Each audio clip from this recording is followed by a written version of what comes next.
नमस्कार। आज हम बात कर रहे हैं अहमदाबाद में हुए एक विमान हादसे की। एयर इंडिया की फ्लाइट AI-171 यह फ्लाइट टेक ऑफ के कुछ ही देर बाद दुर्घटनाग्रस्त हो गई। हमारे पास इस पर एक संवाद का स्रोत है जिसमें घटना के कारणों और कौन जिम्मेदार हो सकता है इस पर कुछ बातें हैं। तो आइए इसी की गहराई में चलते हैं, समझने की कोशिश करते हैं कि आखिर हुआ क्या था। सबसे पहले जो बात चौंकाती है वो ये कि हादसा टेक ऑफ के बस चंद सेकंड बाद हो गया। ये कैसे मुमकिन है आजकल के जहाजों के साथ? हाँ बिल्कुल, यही सबसे ज्यादा चिंता की बात है। जो शुरुआती जानकारी हमारे स्रोत से आ रही है वो ये इशारा कर रही है कि विमान के दोनों इंजन लगभग एक साथ फेल हो गए। दोनों इंजन एक साथ? जी हाँ, इससे हुआ ये कि विमान का सारा थ्रस्ट मतलब आगे बढ़ने की जो ताकत होती है वो बिल्कुल खत्म हो गई। और एक और चीज हुई, रैम एयर टर्बाइन जिसे RAT कहते हैं वो डिप्लॉय हो गया। RAT? अच्छा, ये क्या चीज है और इसका बाहर आना मतलब क्या बताता ये? हाँ, तो RAT बेसिकली एक छोटी सी टर्बाइन होती है, पवन चक्की जैसी समझ लीजिए। जब मेन इंजन या पावर फेल हो जाती है ना, तो ये हवा के जोर से घूमकर थोड़ी बिजली बनाती है। ओके। ये बिजली फ्लाइट कंट्रोल्स जैसे जो सबसे जरूरी सिस्टम्स हैं उन्हें चालू रखने के लिए होती है, ताकि पायलट कोशिश तो कर सकें प्लेन संभालने की। अच्छा। तो इसका बाहर आना ये एक तरह से पक्का सबूत है कि विमान की जो मेन पावर थी वो पूरी तरह खत्म हो चुकी थी।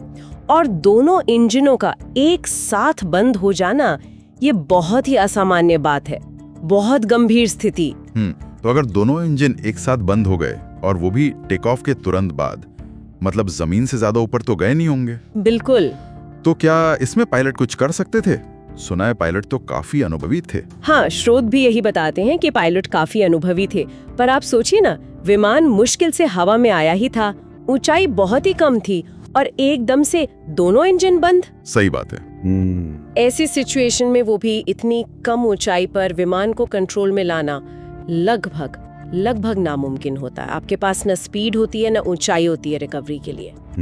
तो ऐसा लगता है कि सब कुछ इतनी तेजी से हुआ कि शायद उन्हें संभलने का या कुछ प्रतिक्रिया देने का वक्त ही नहीं मिला। अच्छा, तो अगर पायलट की गलती नहीं लग रही तो फिर सवाल ये है कि चूक कहाँ हुई?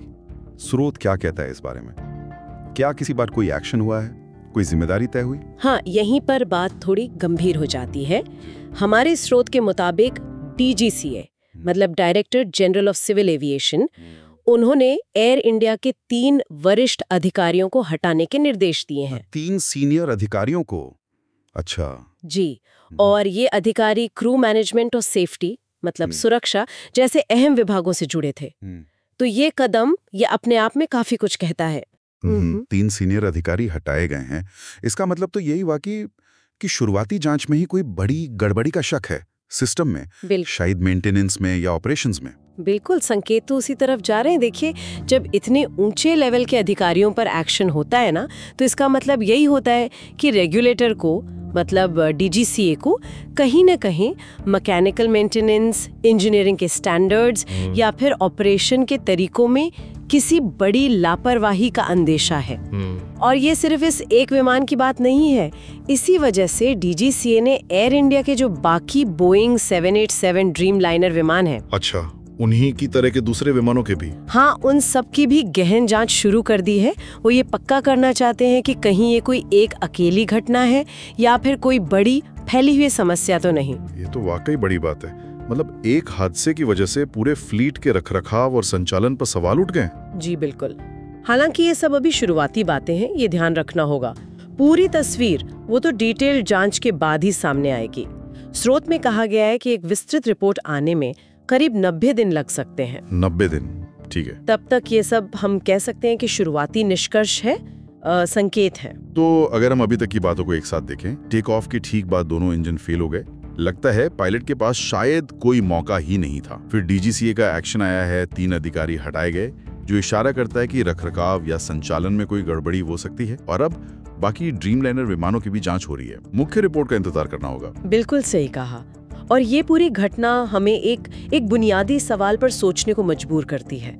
जैसा कि हमारे स्रोत में भी ये बात छिपी हुई है, हम सब मानते हैं कि आजकल एविएशन टेक्नोलॉजी कितनी एडवांस्ड है, कितने सेफ्टी लेयर्स है ना? हाँ बिल्कुल। फिर भी कैसे एक सिस्टम, एक विमान इस तरह से पूरी तरह फेल हो सकता है? क्या हमारे जो सुरक्षा के प्रोटोकॉल्स हैं, जो जांच प्रक्रियाएं हैं, क्या वो वाकई उतनी मजबूत हैं जितना हम सोचते हैं, या कहीं कोई चीज अनदेखी हो रही है? ये एक सोचने वाली बात जरूर है।